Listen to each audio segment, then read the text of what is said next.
இனிய உறவுகளே, அன்பு உறவுகளே, இனிய வணக்கங்கள். ஒரு கிராமத்துல நல்ல சிவன் ஒரு தங்கமான மனுஷன். எந்த வம்பு தும்புக்கும் போக மாட்டாரு, எதுவும் பண்ண மாட்டாரு.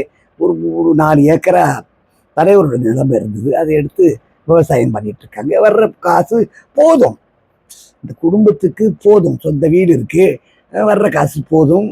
2 பிள்ளைங்க, 2 பிள்ளைங்களுக்கு 2 பிள்ளைங்க இருக்கு. அவங்க ஹாப்பியா வாழ்ந்துட்டு இருக்காங்க. ஏதோ ஒரு காரணத்தினால என்னமோ தெரியல, அவருக்கு உடம்பு முடியாம போயிடுச்சு. முடியாம போன உடனே அவர் அண்ணங்காரனை கூப்பிட்டு காது கிட்ட சொல்றாரு, டே தம்பி கொஞ்சம் முன் யோசனை இல்லாதவன், கொஞ்சம் அவசரப்படுவான், கொஞ்சம் வேகப்படுவான்டா, கொஞ்சம் பார்த்துக்கோ, கொஞ்சம் நல்ல சந்தோஷமா வாழணும்டா, வாழ்க்கை அதுதான் வாழ்க்கை, நான் சொல்றது உங்களுக்கு புரியுதா அப்படின்னு சொன்னார். சரிப்பா நான் பார்த்துக்கிறேன்ப்பா, நீங்க போங்க அப்படின்னு. அதுக்கப்புறம் வராரு, சித்த மருத்துவம் அது இதுன்னு சாப்பிட்றாரு. என்னமோ தெரியல, சரியா வரல, இறந்துட்டார். இறந்து 15 நாள் ஆயிப்போச்சு. தம்பியோட சம்சாரம் மட்டும் துரு துரு துரு துரு துரு துருன்னு இருக்கா. தம்பிக்கிட்ட எப்போது நம்ம அன்பா கொஞ்சின்னு கோசின்னு இருக்கா. இவளுக்கும் ஒன்றும் புரியல, ஏன் இப்படி இருக்கா, என்ன காரணம் அப்படின்னு அவனுக்கு புரியல. பரவாயில்ல விடு அப்படின்னு சொல்லிட்டு அப்படியே வாழ்ந்துட்டு இருக்கான்.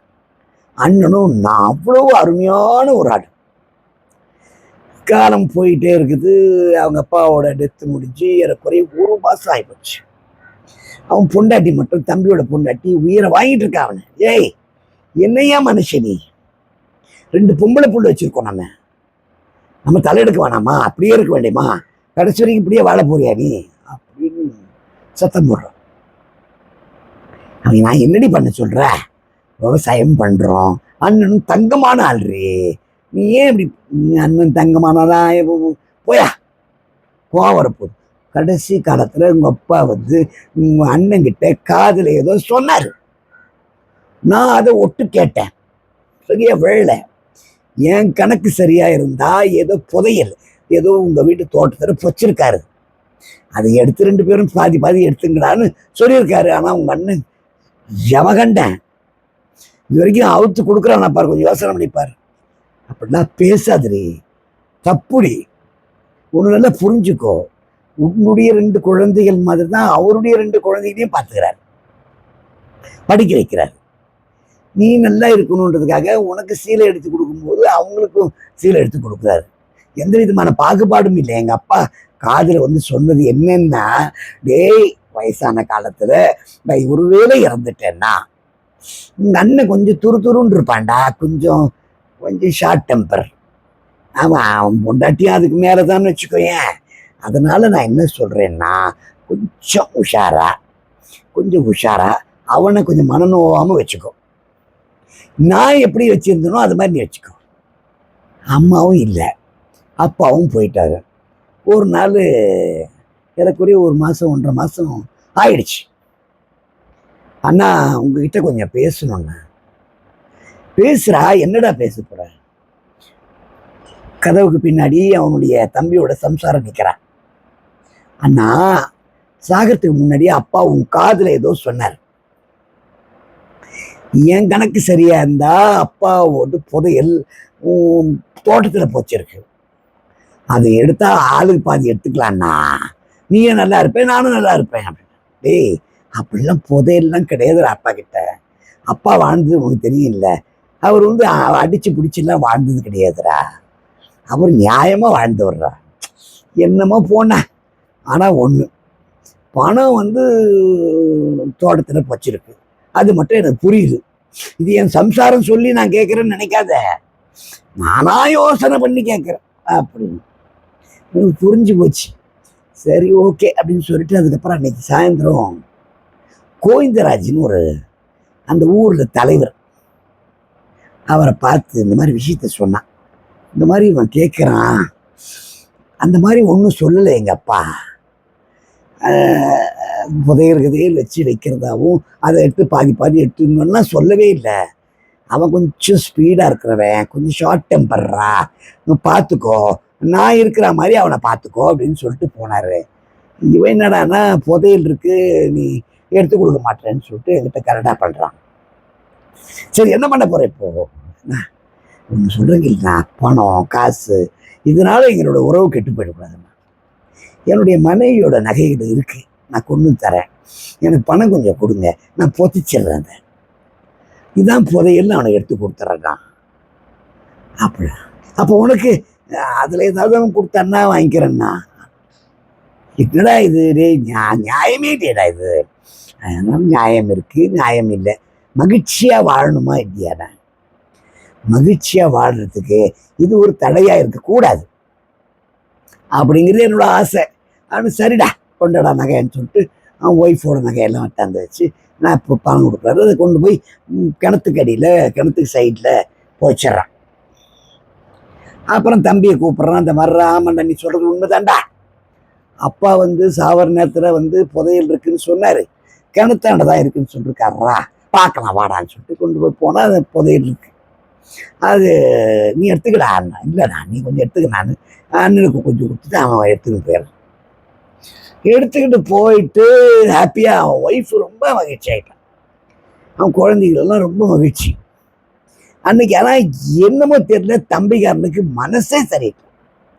எப்படிப்பட்ட அண்ணன், எங்கள் அப்பா விட சூப்பர், இன்னொரு காசுக்கு ஆசைப்படாது, இவரை போய் நம்ம போய் சொல்லிட்டோமே, எனக்கு புரியுதியே எப்படி புதையல் வந்துச்சு அப்படின்னு சொல்லிட்டு நேராக போய் அவர்கிட்ட போய் பேசுகிறான். யாரும் ஊர் தலைவர்கிட்ட, ஐயா இந்த மாதிரி ஐயா நான் எங்கள் வீட்டில் ஒரு பிரச்சனை, என் மனைவி போட்டு என்னை போட்டு நச்சரிச்சா, ஏன்னா அண்ணங்கிட்ட போய் இந்த மாதிரி விஷயத்த கேட்டேன், அண்ணன் என்னமோ தெரியல புதையல் இருக்குடா எடுத்துக்கடான்னு சொல்லிட்டு சொல்லிச்சு, அப்புறம் நான் அதில் கொஞ்சம் பாதி எடுத்துக்கிட்டேன், கொஞ்சம் மீதியை கொஞ்சம் கொடுத்துட்டேன்னா.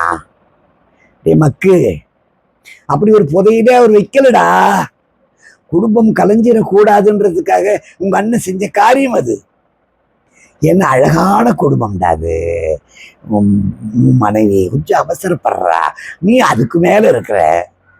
உங்க அப்பா அவன் காது கிட்ட சொன்ன விஷயம் என்ன தெரியுமா? நான் அதை கேட்டுட்டு தான் இருந்தேன். ஒரே ஒரு விஷயம் மட்டும்தான் நான் நல்லா கிளீனா கேட்டேன். ஒரே ஒரு விஷயம். என்ன விஷயம்னா, உன் தம்பியை நல்லா பார்த்துக்கடா, அவன் கொஞ்சம் வேகமான ஆளு, படபடப்பான ஆளு, கொஞ்சம் கோபக்கார ஆளு, அதை கொடு இதை கொடுன்னு கேட்பான்டா அப்படின்னு சொன்னார். விட்டாச்சு. ஒரு 2-3 நாள் ஆச்சு. இந்த பணம் சேர்ந்த உடனே அவளுக்கு ஏக மகிழ்ச்சி, ஒரே மகிழ்ச்சியா இருக்கிறா. அவங்க அம்மாவுக்கு தெரியப்படுத்திட்டா. எல்லாம் என்ன வாங்கலாம் ஏது வாங்கலாம்னு அப்படி பேசிட்டு இருக்காங்க. இவன் மட்டும் மனசு கேட்கல. என்னமோ தெரியல, எங்கேயோ தப்பு நடந்திருக்கு, எங்கேயோ தப்பு நடக்குது, அண்ணன் தப்பு பண்ற ஆள் இல்லை, இது என்னமோ தப்பு நடந்திருக்குன்னு சொல்லிட்டு எதுக்கும் அவரை போய் பார்ப்போம்னு சொல்லிட்டு அவரை போய் பார்த்து இந்த மாதிரி சொன்னேன், நான் அண்ணன் புதையல் இருக்குது எடுத்து காமிச்சது, அண்ணனுக்கு கொஞ்சம் நான் கொஞ்சம் எடுத்துக்கிறேன் அப்படின்னு. அட போடா மக்கு பையில, உங்க அப்பா அவங்ககிட்ட சொன்னது நீ ஒரு அவசரக்காரன், வேகக்காரன், ஒரு நியாயம் இல்லாத ஆளு, அதாவது அப்படி பண்ணுவான், கொஞ்சம் அவங்ககிட்ட நீ ஒத்து போடா அப்படின்னு சொல்லிட்டு போனார்றா. புதையல் எல்லாம் சொல்லலை, புதையெல்லாம் அவங்க ஒய்ஃபோட நகைகளை கொண்டு என்கிட்ட கொடுத்து, இதை படுற நகையை கொடுத்து இந்த பணமாக தான் எடுத்து வச்சிருக்கேன். நான் அண்ணன் காலில் அப்படியே சாஸ்டாங்க, அண்ணா என்னை மன்னிச்சிருண்ணா, அண்ணா என்னை மன்னிச்சிரு மன்னிச்சிரு மன்னிச்சிரு, பணம் என் கண்ணை மறைச்சிருச்சு, என் மனைவி அவ அவளுடைய கோணத்துல பணம் வாங்கிறதுக்காக போறான்னா, எனக்காவது அறிவு இருக்கணும், நீங்க எவ்வளவு பெரிய நல்லவர் எனக்கு தெரியும்ண்ணா, ஆனா கொஞ்சம் தயவு பண்ணி என்னை மன்னிச்சிருக்கேண்ணா அப்படின்னு நான் சொல்றேன். இது ஒண்ணும் இல்லடா, இது எல்லாம் வாழ்க்கையில சகஜம்தான், நீ அந்த பணத்தை நீயே வச்சுக்கோ, புரியுதா? நல்ல ஹாப்பியாயிரு, நம்ம வாழ்க்கையில சந்தோஷமா ஆழுவோம், நீ இங்கேயே வாழு, நான் இங்கேயே வாழ்றேன், நம்ம வாழ்க்கையில சந்தோஷமா இருக்கணும்ன்றது தான் குறிக்கோள், பணத்தால நம்மளுடைய சந்தோஷம் இழந்துடக்கூடாது அப்படின்னு ஒரு சொல்லவும் சாஷ்டாங்கமா அவன் காலில் விழுந்துட்டு, அண்ணா இப்படி உங்களை பத்தி எனக்கு தெரியும்ண்ணா, அப்பா விட நீங்க சூப்பர்ண்ணா, எனக்கு தெரியும்ண்ணா, என் பொண்டாட்டி கொஞ்சம் என்னைய போட்டு என்னை கன்ஃபியூஸ் பண்ணிட்டாண்ணா, அதனால தான் இப்படி நடந்து போச்சுண்ணா, என்னைய மன்னிச்சிருண்ணா, என்னை மன்னிச்சிருண்ணா. போடா, வாழ்க்கைன்னா இப்படித்தான் இருக்கும், விடு, என்ன கிடக்குது வாழ்க்கையில சொல்லு பார்க்கலாம், இப்படிதான் இருக்கும், நல்ல குடும்பத்தை பார்த்துக்கோ. உன் ஒய்ஃபு வந்து சொன்னான்றதுக்காக அவட்ட கோவப்படாத. இப்படிதான் வாழ்க்கை. ஏடாகூடமா இருக்கும். நினைச்சதெல்லாம் நடக்கும்னு சொன்னா நடக்காது. புரியுதா? அப்படின்னு சொல்லி அவனை திருப்திப்படுத்தி அனுப்பிச்சார். அப்படியே வந்து அண்ணன் காலில் விட்டு அண்ணனுங்கிட்ட சொல்லி, அண்ணா இந்த மாதிரி நான் மன்னிச்சுங்க என்ன நான் தவறு தான் இது, என்னுடைய தவறு, என் மனைவி தவறு அப்படின்னு சொல்லி அவன் மன்னிப்பு கேட்டான். இந்த குடும்பம் சுபிட்சமா அதுக்கப்புறம் வாழ்ந்தாங்க. பணம் ஒரு பெரிய விஷயம் இல்லைங்க. வாழ்க்கையில எவ்வளவோ பெரிய பணக்காரெல்லாம் ஒரு காலகட்டத்தில் பார்த்தீங்கன்னா எல்லாத்தையும் விட்டுட்டு நடு ரோட்டில் நின்னாங்க. நீங்க பார்த்துருப்பீங்க. அப்படித்தான் வாழ்க்கை. வாழ்க்கை இப்படியும் இருக்கும் அப்படியும் இருக்கும்.